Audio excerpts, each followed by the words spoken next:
In today's video, I'm going to teach you how to efficiently log into QuickBooks Online and create a tax-inclusive invoice. First, let's begin by opening your preferred web browser. You're going to want to navigate to the QuickBooks Online webpage by entering the URL http://ubo.intuit.com in the address bar. Once you're there, you'll need to sign in with your QuickBooks credentials. This will take you directly to the dashboard, where all the magic happens. Before diving into invoice creation, it's crucial to make sure your sales tax settings are correctly configured.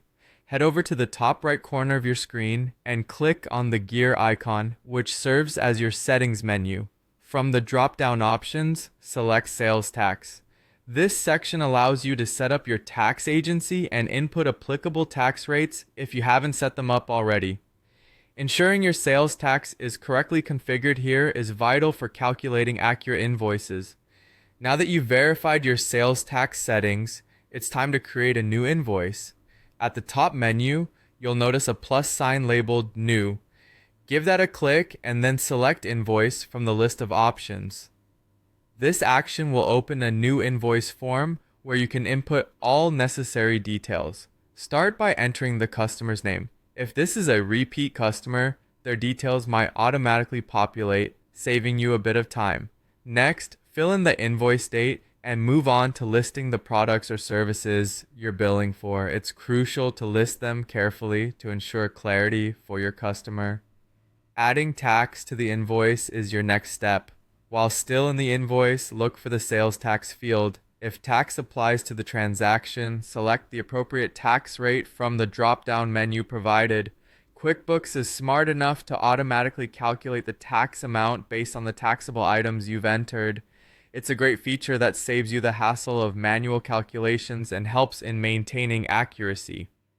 After you've designated the tax rate, you might want to check each line item's tax details. By default, QuickBooks applies tax to all taxable line items. However, if a specific product or service shouldn't be taxed, you have the option to adjust this. You can do so by editing the product or service setup or unticking the tax option for an individual line as needed. This flexibility ensures that your invoice reflects precisely what is taxable. Take a moment to review the totals toward the bottom of the invoice. Here, you'll see the subtotal alongside the calculated tax amount leading to the final total. Everything should be in order before finalizing. Once you're confident that all details are accurate, you have two options to choose from. Click Save and Send if you're ready to email the invoice directly to your customer. Alternatively, if you prefer to save it for later review or distribution, click Save and Close. And there you have it, a complete tax-inclusive invoice ready to go.